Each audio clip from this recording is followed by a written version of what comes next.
बाद मेरे से क्वेश्चन पूछे गए कि आपका ये अभी चीफ सेक्रेटरी कौन है मध्य प्रदेश के, हो सके तो उस दिन का न्यूज़पेपर जरूर पढ़ के जाइए। फिर विषयगत मेरे से कुछ क्वेश्चन हुए कि व्याकरण में क्या है, आपने क्या विषय किया है। आज के अभ्यर्थी हैं, संस्कृत से सहायक प्राध्यापक का इंटरव्यू देने आए हैं, तो हम इनसे जानेंगे कि आज क्या क्या घटनाक्रम इनके साथ हुआ, ताकि आप लोग भी थोड़ा सा इस चीज पर सावधानी रखेंगे। चाहे आप संस्कृत से अन्यथा ना हो, काफी कुछ चीजें आपके लिए भी काम की होने वाली है। तो आइए मुख्यतः संस्कृत अभ्यर्थियों के लिए सर क्या सुझाव देना चाहेंगे और क्या घटनाक्रम रहा, हम इनसे जुड़ते हैं। चलिए सर, आपका नाम क्या है? मेरा नाम शुभम पाठक है एवं अभी मैं जेएनयू से पीएचडी कर रहा हूँ। और मेरे से जो क्वेश्चन हुए हैं, सबसे पहले तो लैंग्वेज मतलब सर भाषा। आपने पूरा एकदम चरणबद्ध तरीके से बता दें तो एकदम मेरे भी प्रश्न सर रहा हूँ, बिल्कुल सीक्वेंस से सब कुछ मैं बताइए। जैसे अंदर एंट्री ली, मैंने एंट्री लेने के बाद मेरे से जो क्वेश्चन पूछा कि लिपि और भाषा में, यानी कि देवनागरी लिपि और संस्कृत भाषा, संस्कृत में क्या अंतर है। तो दोनों में डिफरेंस बताया कि वो लिपि है और वह भाषा है। तो दोनों में क्या है, लिपि जो है आप किसी भी लिपि में किसी भी भाषा को लिख सकते हैं, तो ये बहुत वो है डिफरेंस दोनों में, कि संस्कृत में और देवनागरी लिपि में। उसके बाद मेरे से क्वेश्चन पूछे गए कि आपका ये अभी चीफ सेक्रेटरी कौन है मध्य प्रदेश के। एवं उसके बाद मेरे से क्वेश्चन पूछा गया कि महिला जो है, अभी क्या नाम है, महिला मंत्री सेंट्रल गवर्नमेंट में भी कौन है मध्य प्रदेश से। और उसके बाद मेरे से क्वेश्चन पूछा गया, फिर विषयगत मेरे से कुछ क्वेश्चन हुए कि व्याकरण में क्या है, आपने क्या विषय किया है। डेफ में मेरे से बहुत ज्यादा प्रश्न, मतलब प्रश्न नहीं पूछे गए ज्यादा। विषय से ज्यादा प्रश्न पूछे गए आपसे। विषय से मेरे से 4-5 प्रश्न पूछे गए और नॉर्मल प्रश्न में से ज्यादा पूछे गए। गृह जिला से मेरे से प्रश्न नहीं पूछा गया, क्योंकि मेरा डेफ शायद नहीं देखा गया था।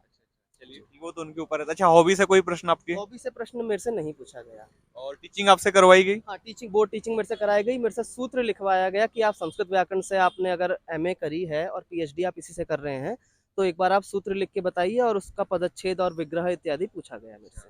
और कुछ ऐसा जो कुछ छूट गया हो कि भाई कितने मेंबर थे आपके बोर्ड हाँ, में? मेरे में 4 मेंबर थे चेयरपर्सन को मिला करके। 4 पर्सन थे चेयर मेंबर को मिला करके, 3 एक्सपर्ट थे और एक चेयरपर्सन थे। तो महिला थी इनमें से कोई एक शामिल? महिला भी थी। महिला ने मेरे से साहित्य से प्रश्न किया कि रूपक कितने प्रकार के होते हैं एवं उनकी संख्या बताइए। और मेरी जो 10वीं 12वीं है वो शुक्ल यजुर्वेद से है। तो मेरे से एक एक्सपर्ट ने ये पूछा गया कि आप मंत्र सुना के दिखाइए, तो मैंने मंत्र भी सुनाया उनको। और जो व्याकरण के जो एक्सपर्ट थे, उन्होंने पूछा कि आप व्याकरण में बताइए। मंगलाचरण पूछा, संबंध पूछा, संबंध कितने प्रकार के होते हैं, एवं टीचिंग प्रैक्टिस मेरे से करवाई गई। ये मेरे मतलब से कितनी देर चला होगा आपका मेरा इंटरव्यू लगभग? अप्रोक्सीमेट चला होगा कम से कम 12-1 मिनट तक, 12 से 15 मिनट के बीच का मेरा इंटरव्यू चला है। चलिए सर, बहुत बहुत धन्यवाद आपका। और कुछ ऐसा बताना चाहें हमें कि हमारे अभ्यर्थियों को फायदा हो जाए? देखिए, सबसे पहले तो करंट आप थोड़ा सा देख के जरूर जाइए, और हो सके तो उस दिन का न्यूज़पेपर जरूर पढ़ के जाइए। क्योंकि मेरे से भी एक प्रश्न पूछा गया, आज आप न्यूज़पेपर पढ़ के आए हैं कि नहीं। और एक कैंडिडेट से भी पूछा गया कि अच्छा, आप न्यूज़पेपर के सेकंड पेज की कोई एक हेडिंग बता दीजिए कि आप क्या पढ़ा है, आप मतलब क्या है आज की हेडिंग। तो न्यूज़पेपर जरूर देख के जाइए आप। जी सर। और कुछ ऐसा? और तो आप थोड़ा एमपी का नॉर्मल देखे जाइए। यदि कुछ विशेष है, जैसे कुछ उत्खनन है। एक प्रश्न मेरे से ये भी पूछा गया कि कृष्ण जन्मभूमि पर प्रकाश डालिए कुछ आप, जैसे राम जन्मभूमि कुछ मुद्दा है।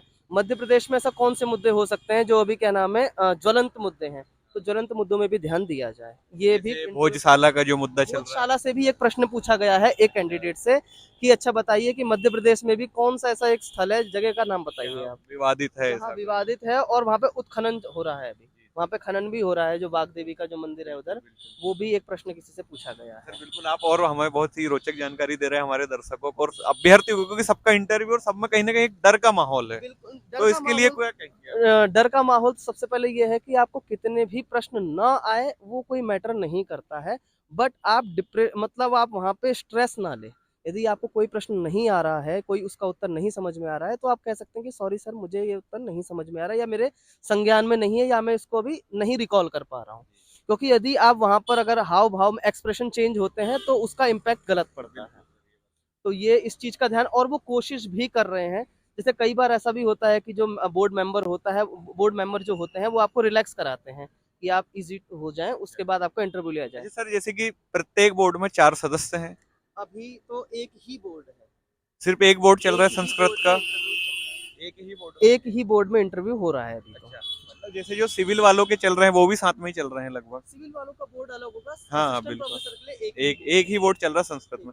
लगभग कितने अभ्यर्थी होंगे आज जिनका संस्कृत आज वालों का 20 मतलब जो संख्या है 20 की संख्या है आज, और 64 लोग टोटल हैं, तो शायद आज 20, कल 20 या फिर कल 22 और परसों 22। हाँ ऐसे देखिए, करके अधिकतर ऐसा देखा गया ना, एक बोर्ड का जो औसतन चलता है लगभग 20 अभ्यर्थी एक दिन चलता है। जैसे यदि आपका 4 बोर्ड गठित है तो लगभग औसतन 60 बच्चों का इंटरव्यू उस दिन हो सकता है।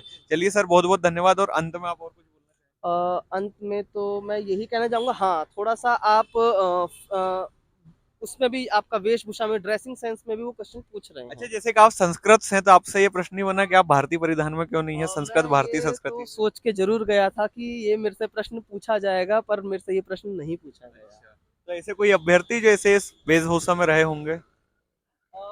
ये इसके लिए प्रश्न का उत्तर ये भी हो सकता है कि मेरे पास दोनों विकल्प हैं, मैं धोती कुर्ता भी पहन के आ सकता था, लेकिन क्या है कि जो हम देखते हैं कि पीएससी का जो एक हाँ, रूल है, वहाँ पर क्या है कि फॉर्मल ज़्यादा अच्छा माना जाता है, क्योंकि जितने भी टीचिंग कराते हैं या फिर जो भी क्या नाम है आपको ड्रेसिंग सेंस बताते हैं, वो भी क्या नाम है आपको कोट पैंट टू पीस के बारे में या फिर पैंट शर्ट के बारे में ही बताते हैं।